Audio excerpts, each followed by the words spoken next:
Lecture de la compilation des écrits de Ellen G. White intitulée Témoignage sur l'école du sabbat.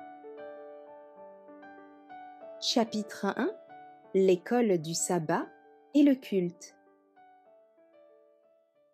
Sous la direction de frère E, l'école du sabbat de X était devenue le centre d'intérêt de l'Église. Elle absorbait l'esprit de la jeunesse, tandis que d'autres activités religieuses étaient négligées.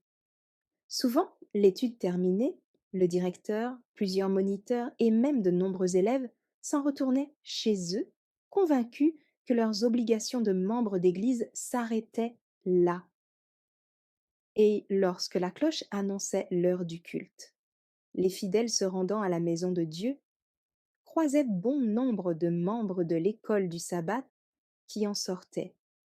En ne prenant pas part à la réunion suivante, quelque importante et intéressante qu'elle fût, ces derniers se privaient volontairement d'un enrichissement spirituel certain apporté par la prédication.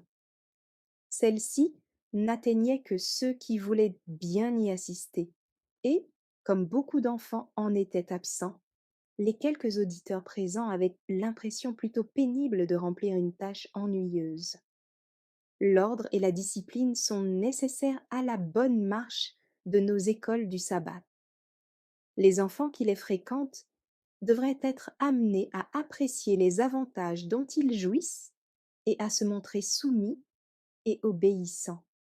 De leur côté, que les parents prennent à cœur de veiller à ce que les leçons de l'école du sabbat soient au moins aussi bien sues que celles de l'école publique. Si l'on estime cet intérêt déplacé, il serait préférable que les enfants restent à la maison, l'école du sabbat ne pouvant dans ce cas leur être en bénédiction. Parents et enfants devraient étroitement coopérer avec directeurs et moniteurs, de telle sorte que ces derniers sachent à quel point on apprécie leurs efforts.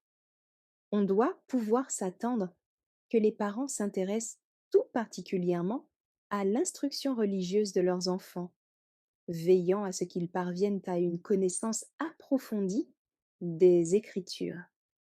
Il y a bien des enfants qui, pour s'excuser de ne pas apprendre les leçons de l'école du sabbat, prétendent manquer de temps. En réalité, peu nombreux sont ceux pour qui c'est vraiment le cas. D'une manière générale, là où l'intérêt est réel, la question de temps ne se pose pas. Les heures gaspillées à s'amuser, à flâner, à faire de la toilette pour des satisfactions de vanité et d'orgueil appartiennent à Dieu, qui en demandera compte, de même que du temps passé en conversation frivole. Test. Volume 3, pages 188-189. Merci d'avoir écouté cette lecture. Si vous avez des questions ou des remarques sur le thème abordé, n'hésitez pas à les partager dans les commentaires et notre équipe ne manquera pas de les considérer. À bientôt sur lereste.org.